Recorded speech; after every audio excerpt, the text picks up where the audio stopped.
Phoenix Suns went out this past offseason and added Bradley Beal to form the NBA's newest Big Three, but the national media is lying to you. Let's get into it. The Phoenix Suns traded Landry Shamet and Chris Paul to the Washington Wizards for Jordan Goodwin and Bradley Beal. And the NBA media is telling you that they got rid of all their depth, the same depth that they said was the reason the Phoenix Suns could not win a championship last year. So the Suns not only upgraded, but they also added more depth to their team. The Suns went out and signed sharpshooter Ute Watanabe, Bates Diop away from the San Antonio Spurs, sharpshooter Eric Gordon from the Los Angeles Clippers, Drew Eubanks from the Blazers, to name a few, and re-signed key role players Josh Okogie and Damian Lee. People are pointing to the Phoenix Suns' lack of point guard, but that does not matter in a team with Devin Booker, Bradley Beal, and even Kevin Durant. All three can handle the ball at a very well rate, and Devin Booker has improved his playmaking every year that he has been in the NBA. And people are also pointing to the lack of defense between the three stars, and that don't make sense to me, as Kevin Durant is a good defender, Devin Booker is continuing to grow as a defender, and Bradley Beal, people forget, when the Washington Wizards were contending for the playoffs, he was also a really solid defender. So defense won't be a problem, the role players that they have brought in as well, and they still have defensive big man DeAndre Ayton. And speaking of DeAndre Ayton, look for him to have a better year this year than he did last year. With Chris Paul gone, you expect that 2021 DeAndre Ayton. DeAndre Ayton has been under a lot of scrutiny under Suns fans since the 2018 draft, being the number one overall pick over Luka Doncic. But with Frank Vogel being the head coach, we all know Frank Vogel's history with defensive big men.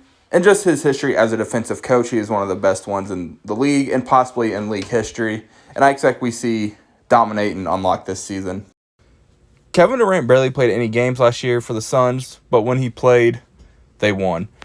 The only team that really gave them trouble were the NBA champion Denver Nuggets, and well, they were the only team to get 2 wins off of them. People are pointing to the Suns' lack of point guard, and I don't think that matters. When you have someone like Frank Vogel controlling the defense, and you have 3 offensive juggernauts and Devin Booker, Bradley Beal, and Kevin Durant, the lack of point guard doesn't matter because they all can take over and run the offense. The underrated aspect of this Suns team is Kevin Young, their quote-unquote offensive coordinator, who they were able to keep away from the Detroit Pistons, who will more than likely be a head coach in the NBA somewhere next season. But when you have talent like this, it's kind of hard to screw this up. I also think people underestimate Bradley Beal, as he had a season in which he averaged 30, and while yes, Washington did not make the playoffs that season, knowing that other defenses have the scheme for you and you're still going out and dropping 30, I don't care what your team's record is. Not everyone in the NBA is doing that. When you have someone like Eric Gordon coming off the bench that can space the floor, that just gives even more space for KD, Beal, and Book to work. And I think an underrated aspect of the signing of Drew Eubanks is while, yes, he is sneaky athletic, his screen-setting ability will get Devin Booker, Bradley Beal, and Kevin Durant that even more open looks than they already do just going ISO because they are just those great of players and those great of one-on-one players as well.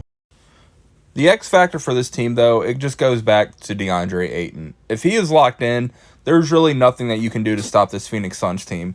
DeAndre Ayton locked in. He showed in the 2021 playoffs that when he is locked in on the defensive side of the ball, not many players can score on him. The thing that always goes back on DeAndre Ayton is just his effort and his attitude. Him and Monty Williams famously got into it during this Mavs series, but there was already some bad blood there. Him and Monty never seen eye to eye, just like DeAndre Ayton and Chris Paul really never seen eye to eye. So with those guys gone and a defensive-minded coach that has a history of getting the best out of big men, I think is the best possible outcome in this whole situation for DeAndre Ayton. No, he wasn't traded like many suspected, but he's the perfect center for Bradley Beal, Devin Booker, and DeAndre Ayton. As long as he is locked in, there's not much you can do to stop this team. Between the shooting and getting to the rim aspects and putting the pressure on the defense from the big three, DeAndre Ayton has developed a real nice post fade that he's really worked on the last couple years. And when DeAndre Ayton wants to, he can roll out of bed and get 18 and 12 while just getting up and down the court and not really caring. The Suns wanted to get long, athletic, and shooting around their big three, and well, they did that. Getting Ute Watanabe and Jordan Goodwin in the Bradley Beal trade, re-signing Josh Okogie, getting Drew Eubanks, getting Bates Diop, and also signing Bol Bol and Metu. Bol Bol and Metu probably won't play a lot, and if they do, it's probably a problem for the Suns. But Josh Okogie and Bates Diop both have a real shot at being that fifth starter. And Jordan Goodwin is just a young player, but is a defensive-minded player who will fit in the Frank Vogel system. Tijuana Inabe, everyone knows about his shooting, but he's a very underrated defender as well. And when you put him in a scheme, especially in a winning environment, we seen last year in Brooklyn before they blew it up, that him and Kevin Durant really liked each other, and him being in Phoenix is because and a big part of Kevin Durant. This will by far be the best team that Devin Booker's played on his NBA career. A lot of people laughed at him when he said he wanted the super team to come to him back in 2018. And, well, he's got the last laugh. Devin Booker is ready to take that next step in the NBA stardom, and he showed it in the playoffs. Really solidify himself as one of the best two-way guards in the NBA. He's going to be the best player on a team that is more than likely going to win 60-plus games, which makes him, in my opinion, a dark horse MVP candidate. And a lot of people will get their jokes off, but the Phoenix Suns aren't going anywhere. They finally have an owner, Matt Ishbia, that's willing to spend and put the best product on the court. Devin Booker will always have talent around him going forward. And this is the first step into Devin Booker proving that he is not just a top 10 player, but a top 5 NBA player. And when there's always a big three, there's always talks of who's going to take the back seat for the other two. But in this case, I don't think you'll see the historical back seat. And what I mean by that is all guys can play, make, defend, rebound, and score.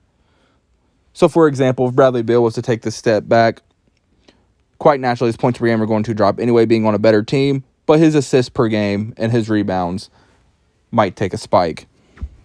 Kevin Durant's assists might go up. Devin Booker's assists might go up a little bit.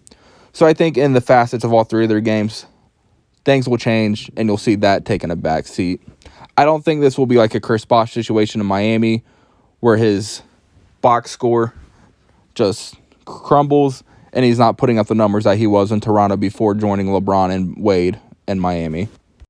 As always, thank you for watching. Please leave a like and subscribe. And let me know down in the comments, out of Devin Booker, Bradley Beal, and Kevin Durant, who do you think will be the one that takes the step back or the back seat?